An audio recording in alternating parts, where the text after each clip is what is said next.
皆さんこんにちは、しおねるです。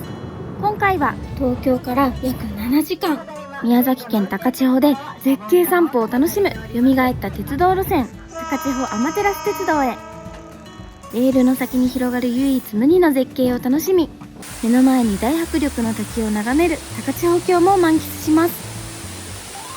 日本全国くじ引きの旅第4弾ということで、ちょっと久しぶりになってしまったんですけど、くじ引きの旅をやります。この中に全国47都道府県のくじが入っているので、そのくじをまずは引いて行き先、そして値段のくじもあるので、いくらで行くかっていうのもくじで決めます。では早速引きます。ちょっと久しぶりだといつも以上にドキドキしますね。どうしよう。じゃあ端っこにいるこの子、はい、この子にします。いきます。せーの、じゃん。宮崎県は結構ずっと行きたいって言ってた場所があるので、できればそこに行きたい。ちょっとこれは金額次第になるので、でもとりあえず宮崎県嬉しい。では次に一旦都道府県のくじを全部出して金額を決めます。片道でいくらかです。じゃあ次は右手で引こう。関係ないくれは。はい、これにします。いきます。せーの、じゃん。25,000円。これ結構安めの航空券ないと厳しいかもしれないけど、ちょっと工夫して25,000円で楽しんできます。ということで、宮崎県に25,000円、どんな旅になるでしょうか。おはようございます。見える？これ現在は5時4分では、ここ東京駅から今日は片道25,000円で宮崎県を旅します。あら、月が綺麗。月と丸の内駅舎がすごいかっこいいです。今日はもう事前に飛行機を予約しているので、あれに乗って早速空港に向かいます。まずは東京駅から日暮里駅に到着です。ここから乗り換えてビュンと空港に向かいます。ありがとうございました。お取り忘れに。スカイライナー1号5時45分発に乗車します。6時21分には空港第2ビル駅に着くので、さすが空港特急、結構いろんな便に対応してくれていると思います。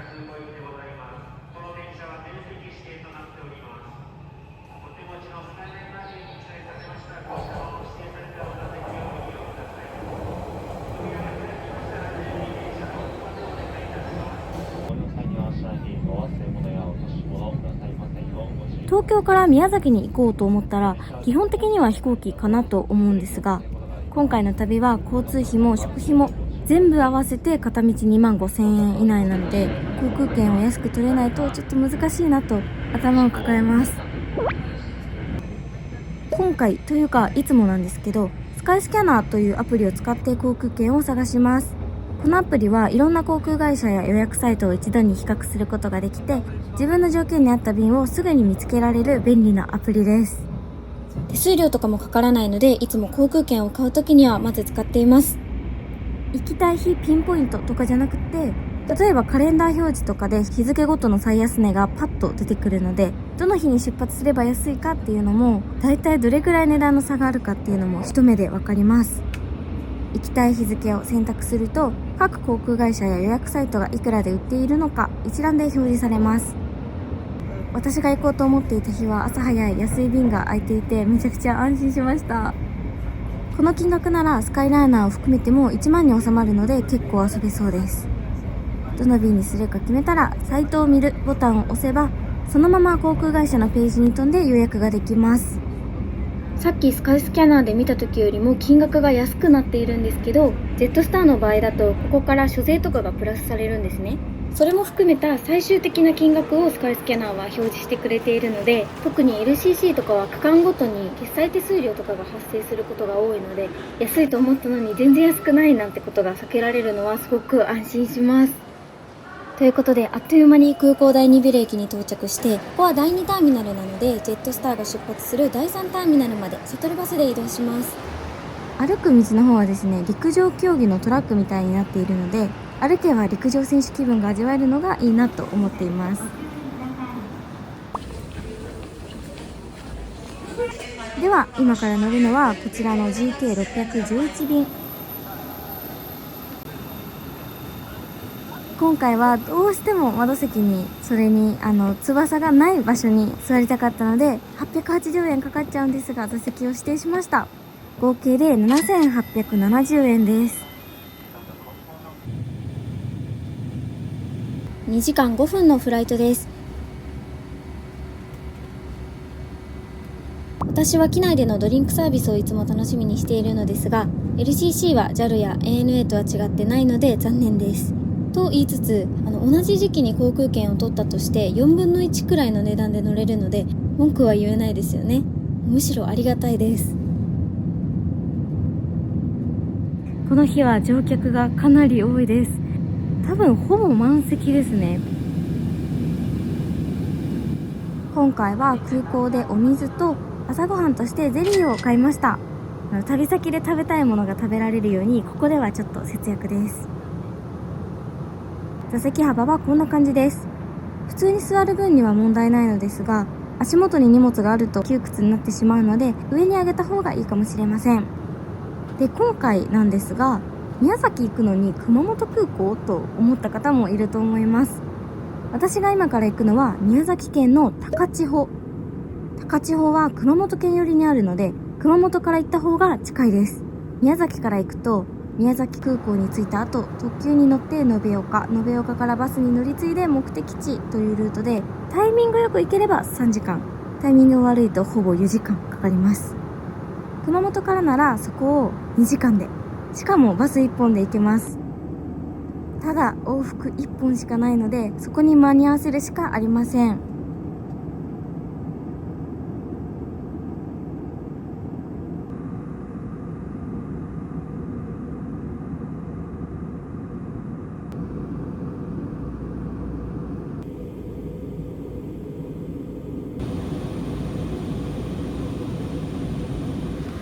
ということで、阿蘇熊本空港に到着しました。ここからはバスに乗り換えます。高千穂バスセンターというところまで行く、バスがあるんですが、予約取ってあるのでそれに乗ります。私が乗るのはこの観光バス、阿蘇熊本空港から高千穂号に乗って、この高千穂バスセンターまで向かいます。終点は延岡駅まで行きます。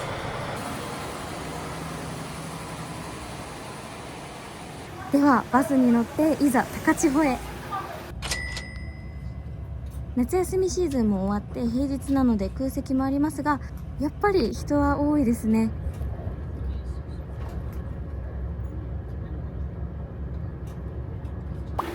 今バスが出発するまでにちょっと時間があるので、途中下車みたいな感じで降りてきたんですけど、見てください、すごい雨。映るかな。はい、奥にサウザンドサニー号の車両が見えますか。左にはフランキーの銅像が立ってるんですけど、ここは南阿蘇鉄道の高森駅です。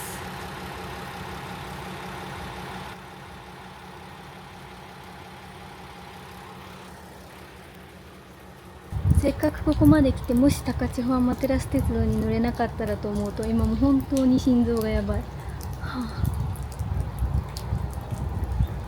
本当にお願いします。待って待って、晴れてきた晴れてきた。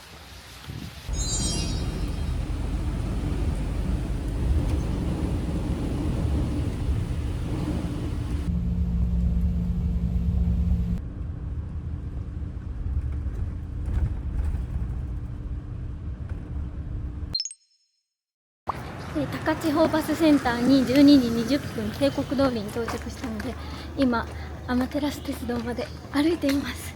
パラパラ降ってるけど、これくらいだったら大丈夫なのかな。ここ高千穂はですね、神話の舞台とされている場所とか、あとは神々を祀る神社とかがたくさんあるので、神々の里、神話の里と言われているそうです。スーパーもあります。あ、これ本屋さんだ。このいっぱい落ちてる実が原因なのかはわからないんですけど、もしかしたら雨とかもあるのかな。なんか初めて嗅ぐ匂いです。シナモンっぽい美味しい匂いがする。さあ、高千穂駅に到着しました。東京から7時間強、ようやく到着しました。いやー、長かったです。宮崎県は九州の中でも行くまでに時間がかかる場所ですが、相当ですね。うんこしてる。よかった。本当によかった。ということで、高千穂天照鉄道名物のグランドスーパーカート乗車券と、あとは資料館、あちらです。あそこの資料館に入るための入館券を500円で購入しました。そして今ここは線路の上に立っていますというか、線路を歩けちゃう。よいしょよいしょよいしょすごーい。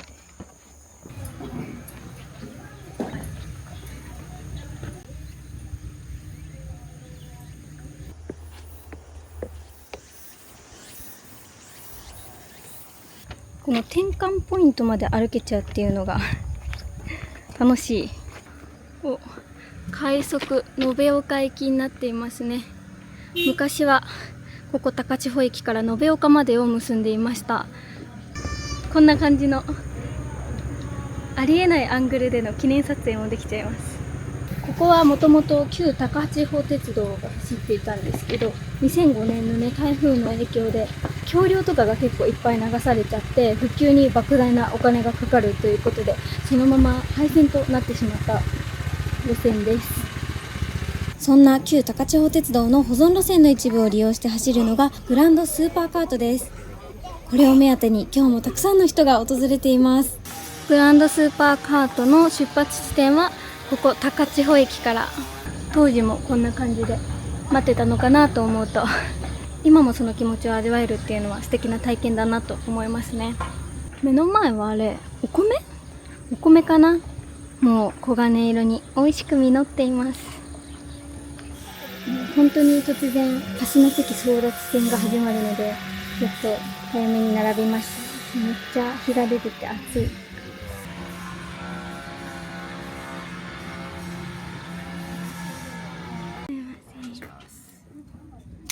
ありがとうございます。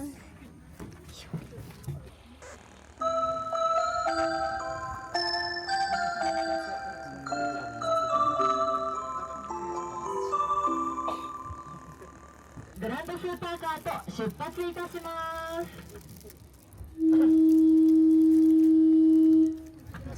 ありがとうございます。行ってきます。職員さんのお見送りを受けて出発です。ホームだけじゃなくて、階段の上のところにもいらっしゃって、あとはさっき乗車されていたお客さんとかも手を振ってくださるので、すごく温かい光景だなと感じます。高千穂駅から高千穂鉄橋までの約 5km を往復で走る絶景散歩です。こちらはバイオディーゼル燃料という廃棄される食用油から作られるエコな燃料で走っています。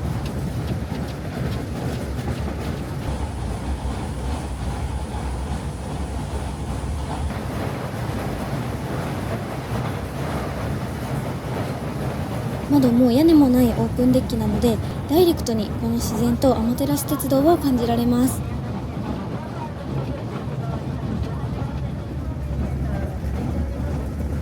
風景を眺めながらですね、この線路はもともと列車が走っていたんだよなと思うと、ちょっと切なくもあります。でもこうして今は観光列車として復活して人々を笑顔にしてくれているっていうところが、鉄道の底力を感じさせてくれます。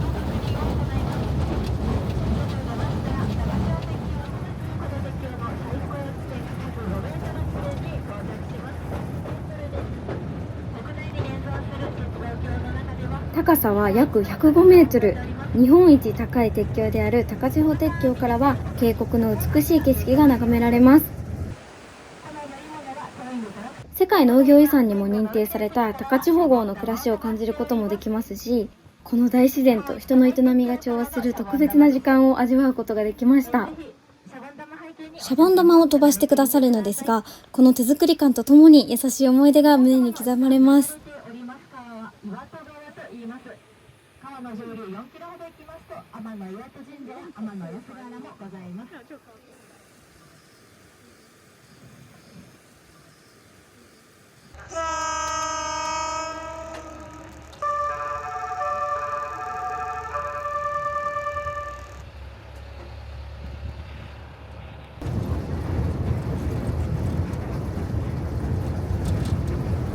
これより通過します天岩戸駅は開線当時そのままの状態で残されております。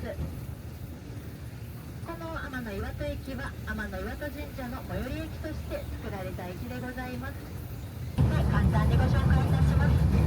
この高千穂の観光を支えるグランドスーパーカートですが、手押しのトロッコから始まっているそうです。私たちの笑顔の裏にある熱い思いを感じながら堪能する絶景旅はすごく心に残ります。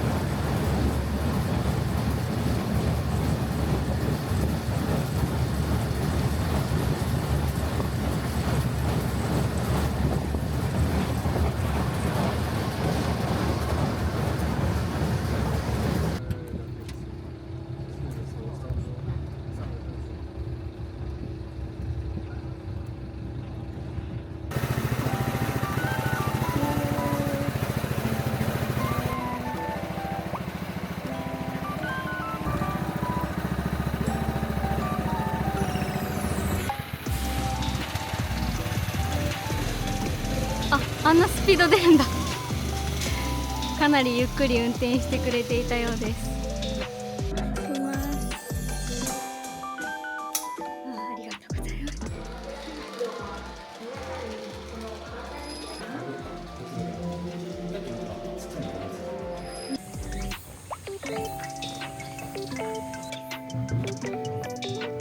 す。匂いが多分当時のものがそのまま残ってるんじゃないかなと思いますね。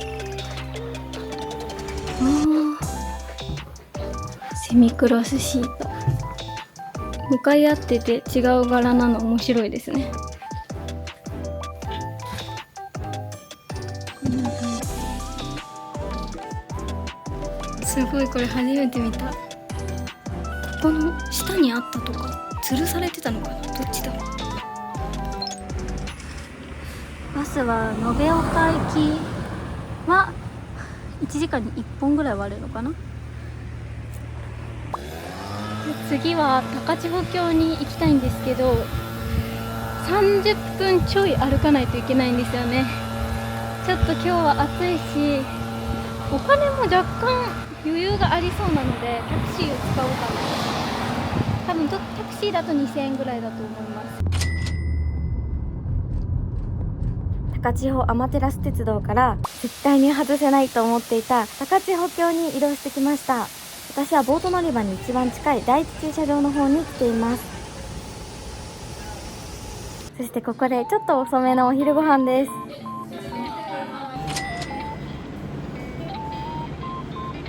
ってもボリューミーで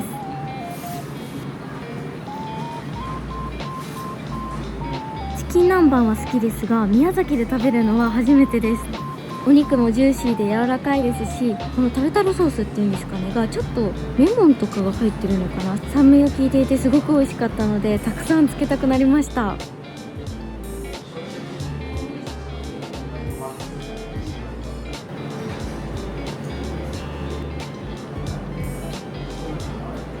高千穂峡といえば貸しボートが大人気なので、私もそれを予約しました。まずはここで受付してから向かいます。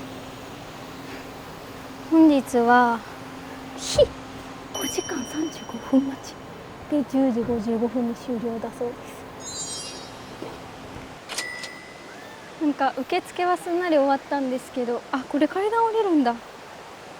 さっきからめっちゃ悲鳴聞こえる。なんでこんな悲鳴が聞こえるんだ。まあボートも乗りますし、どっちにしろ歩きやすい靴で来た方がいいです。いや待って、結構降りるんだ。よいしょよいしょ、よっこらよっこらよっこら。う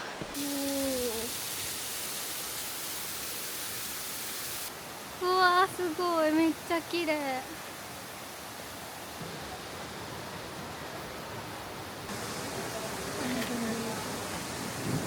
50番待機時間です。緊張する。はい。じゃあ反対側のオルゴ出していただきまして、水にならないように後ろまで下げます。そのまま水につけて引っ張る。上げたらそのまま後ろに水につけて引っ張る。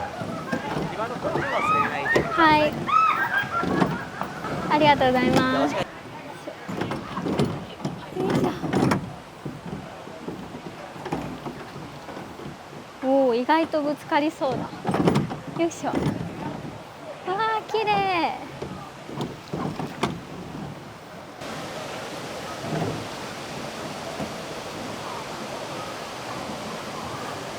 滝のところで人とぶつかって突っ込む人もいるらしい。怖いな。あれ？逆？よいしょ。ちょっと私が慣れるまでお待ちください。よいしょ。よこら。おお、いけたいけた。漕ぎ方は全然 OK かも。はっ、それよりも水が跳ねてカメラに行く方が怖いぞ。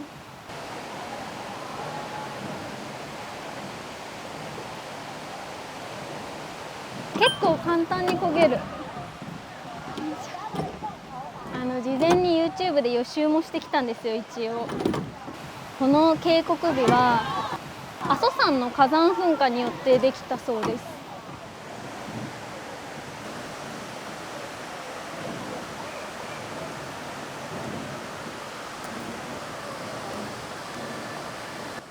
待って、ここも滝流れてる。やばいやばいやばいやばいやばいやばいやばいやばい。どうしたらいいどうしたらいい。よいしょ。逆に漕ぐしかない。逆にセーフセーフ。焦った、めっちゃ焦った。特徴的なのはやっぱりこの柱状の石がガーッと広がっているところだと思うんですが、これは東尋坊とかも同じで柱状節理というものですね。火山から流れ出た溶岩がゆっくり冷えていって固まるときにこういう柱状の割れ目ができるそうです。高千穂峡一番の絶景ポイント、こちらが真名井の滝です。ボートに乗れば間近で見られるということでとっても人気なんです。結構落差があるので滝から離れていても水しぶきがすごく飛んできます。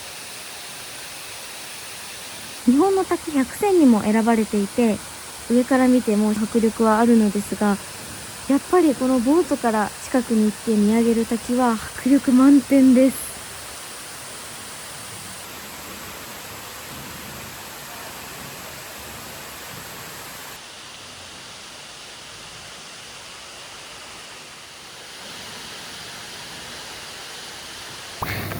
ちょっと時間がやばいです。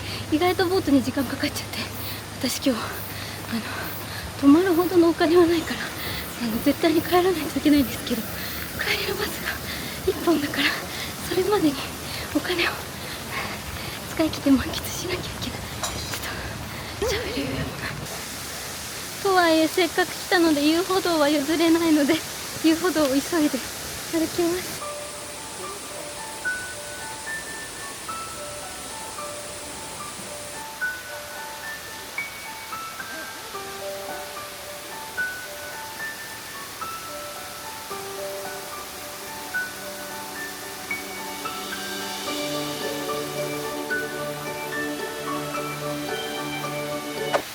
本気で時間がないので走ります。ちょっと待って、本当にやばい、本当にやばい。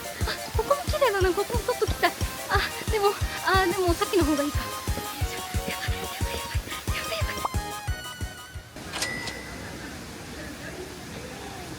ばい。で、あとまだ残ってるのでタクシーに乗って最後の観光高千穂神社まで。金額が超えそうだったので700円のところで降ろしてもらって、ちょっと歩くだけで高千穂神社に到着しました。高千穂神社で参拝して、今回は0円になったところで旅は終了です。